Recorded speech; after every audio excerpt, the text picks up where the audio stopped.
ನಮಸ್ಕಾರ ಸ್ನೇಹಿತರೆ. ಇವತ್ತಿನ ಕ್ಲಾಸ್ನಲ್ಲಿ ನಾವು ಮಾಯಾದ nCloth ಅನ್ನ ಬಳಸ್ಕೊಂಡು ಒಂದು ಫ್ಲಾಗ್ ಅನ್ನ ಹೇಗೆ ಕ್ರಿಯೇಟ್ ಮಾಡೋದು ಅಂತ ನೋಡೋಣ. ಹಾಗೆ ಒಂದು ವಿಂಡೋ ಕರ್ಟನ್ ಅನ್ನು ಕೂಡ ಹೇಗೆ ಕ್ರಿಯೇಟ್ ಮಾಡೋದು ಅನ್ನೋದನ್ನ ನೋಡೋಣ. ಓಕೆ, ಮೊದಲನೇದಾಗಿ ಫ್ಲಾಗ್. ನಾನು ಒಂದು ಪ್ಲೇನ್ ಅನ್ನ ಕ್ರಿಯೇಟ್ ಮಾಡ್ಕೋತೀನಿ. ಅದರ ಹೈಟ್ ಅನ್ನ ಸ್ವಲ್ಪ ಜಾಸ್ತಿ ಮಾಡ್ಕೊಳ್ಳಿ, ಸೆಗ್ಮೆಂಟ್ಸ್ ನ ಜಾಸ್ತಿ ಮಾಡಿ. ಆ ಸೆಗ್ಮೆಂಟ್ಸ್ ಈ ತರ ಆದಷ್ಟು ಚೌಕ ತರ ಇರಲಿ, ಆಗ ಅದರ ಸಿಮ್ಯುಲೇಷನ್ ಚೆನ್ನಾಗಿ ಬರುತ್ತೆ. ಇದು -90 ಅಂತ ರೊಟೇಟ್ ಮಾಡ್ಕೊಳ್ಳಿ. ಫ್ಲಾಗ್ಗೆ ಒಂದು ಕಂಬನ ಕೊಡೋಣ.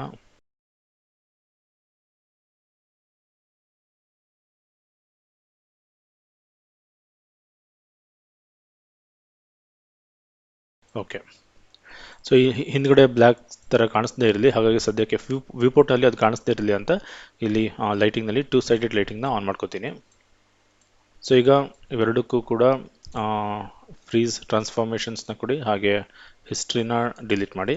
ಓಕೆ, ಈಗ ಇದಕ್ಕೆ ಈ ಕ್ಲಾತ್ ಸೆಲೆಕ್ಟ್ ಮಾಡಿ, ಇಲ್ಲಿ ಎಫೆಕ್ಟ್ಸ್ ನಲ್ಲಿ ಇರಬೇಕು. ಇಲ್ಲಿ nCloth ನಲ್ಲಿ ಜಸ್ಟ್ ಕ್ರಿಯೇಟ್ nCloth ಅಂತ ಕ್ಲಿಕ್ ಮಾಡಿ. ಓಕೆ, nCloth ಕ್ರಿಯೇಟ್ ಆಗಿರುತ್ತೆ. nCloth ಕ್ರಿಯೇಟ್ ಆಗಿರುತ್ತೆ.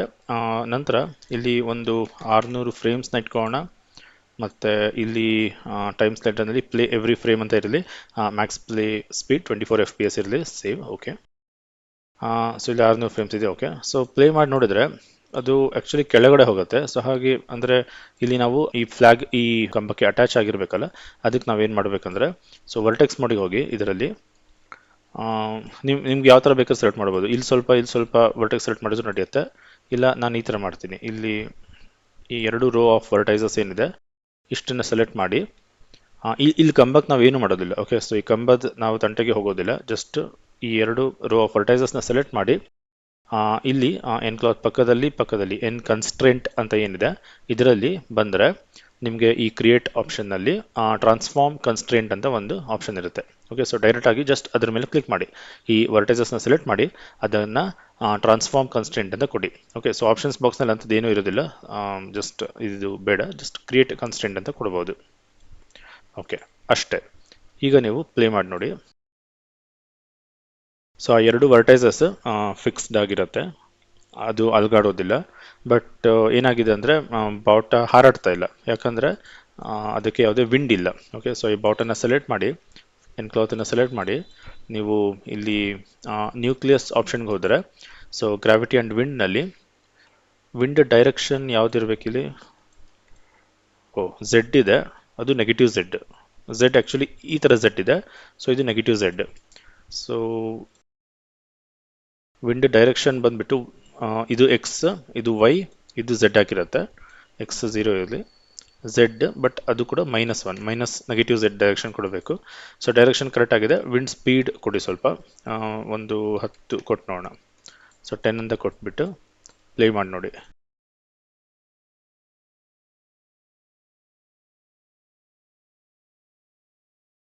ನೀವು ನೋಡ್ಬೋದು ಸ್ವಲ್ಪ ಬಾವುಟ ಹಾರಾಡ್ತಾ ಇದೆ. ವಿಂಡ್ ಸ್ಪೀಡಿನ ಸ್ವಲ್ಪ ಜಾಸ್ತಿ ಮಾಡಿ ನೋಡೋಣ, 15 ಕೊಟ್ಟು ನೋಡೋಣ. ಪ್ರತಿ ಸಲ ವಾಪಸ್ ಫಸ್ಟ್ ಫ್ರೇಮಿಗೆ ಹೋಗ್ಬಿಟ್ಟು ಪ್ಲೇ ಮಾಡಿ ನೋಡಿ.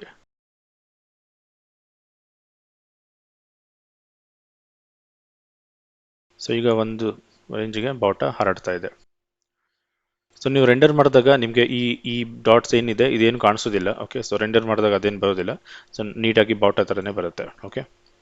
ಓಕೆ ಸ್ನೇಹಿತರೆ, ಅದೇ ಥರ ಒಂದು ವಿಂಡೋ ಕರ್ಟನ್ನ ಹೇಗೆ ಮಾಡೋದು ಅಂತ ಕೂಡ ನಾವು ನೋಡೋಣ. ನಾನು ಮತ್ತೆ ಒಂದು ಪ್ಲೇನನ್ನು ಕ್ರಿಯೇಟ್ ಮಾಡ್ಕೋತೀನಿ. -90 ಡಿಗ್ರಿ. ಇಲ್ಲಿ 2 ಸೈಡೆಡ್ ಲೈಟಿಂಗ್ ಅಂತ ಇರಲಿ.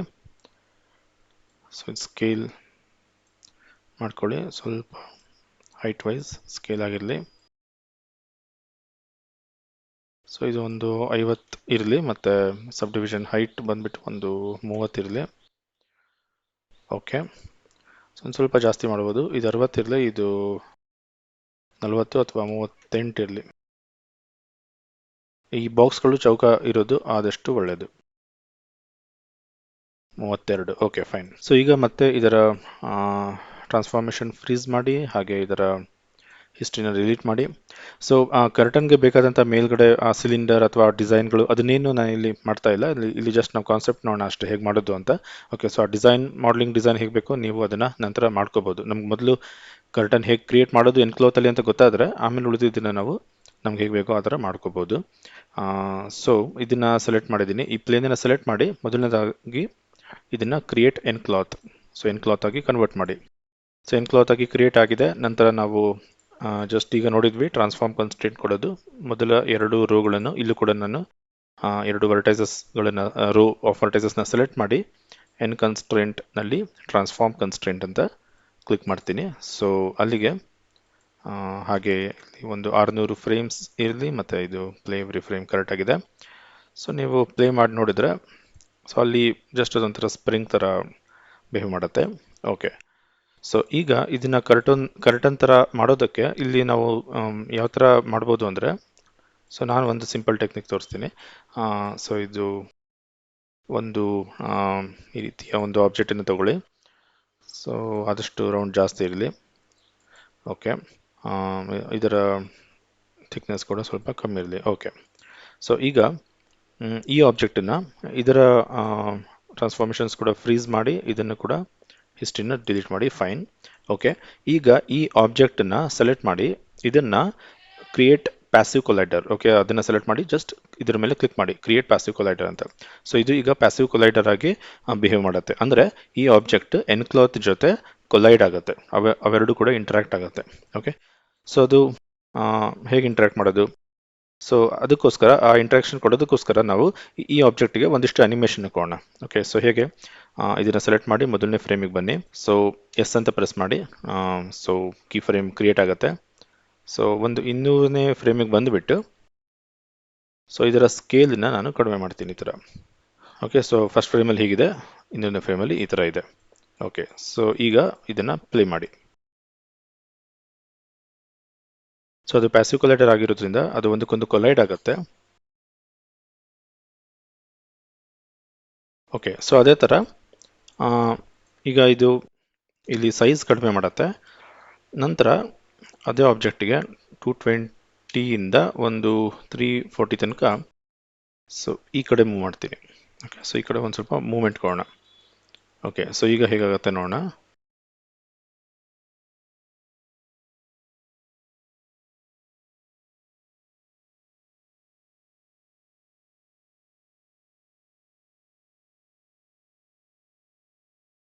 ಓಕೆ, ಸೊ ನಾನು ಇಲ್ಲಿ ಒಂದು ಕೆಲಸ ಮಾಡೋಣ.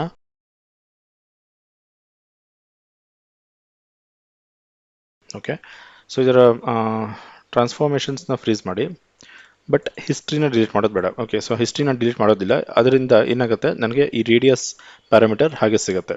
ಓಕೆ, ಸೊ ಆ ರೇಡಿಯಸ್ ಪ್ಯಾರಾಮೀಟರ್ನ ನಾವು ಇಲ್ಲಿ ಅನಿಮೇಟ್ ಮಾಡೋಣ. ಓಕೆ, ಸೊ ಮತ್ತೆ ಇದನ್ನು ಓಕೆ ಅನಿಮೇಟ್ ಮಾಡೋಕ್ಕಿಂತ ಮುಂಚೆ ನಾವು ಇದನ್ನು ಸೆಲೆಕ್ಟ್ ಮಾಡಿ ಇದನ್ನು ಪ್ಯಾಸಿವ್ ಕೊಲೈಡರ್ ಅಂತ ಡಿಫೈನ್ ಮಾಡೋಣ. ಸೊ ನಂತರ ಈಗ ಅನಿಮೇಟ್ ಮಾಡೋಣ. ಓಕೆ, ಓಕೆ, ಸೊ ಅದರ ರೇಡಿಯಸ್ ಪ್ಯಾರಾಮೀಟರ್ ಏನಿದೆ ಕೀ ಸೆಲೆಕ್ಟೆಡ್. ಸೊ 1ರಿಂದ 200ನೇ ಫ್ರೇಮ್ ತನಕ ಅದರ ರೇಡಿಯಸ್ ಕಡಿಮೆ ಆಗಲಿ, ಅದು ಎನಿವೆ ಕೀ ಆಗಿರುತ್ತೆ. ಸೊ ಈಗ ನೀವು ನೋಡ್ಬೋದು.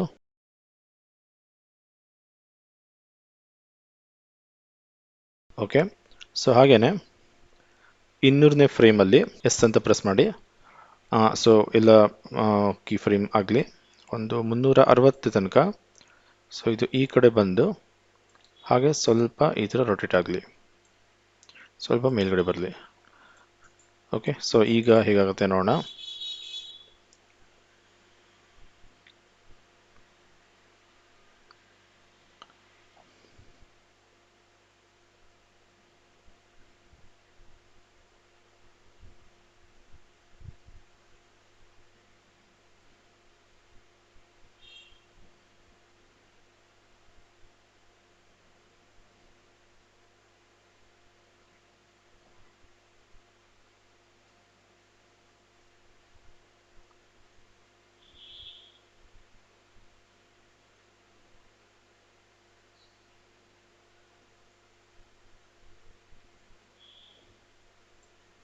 ಓಕೆ.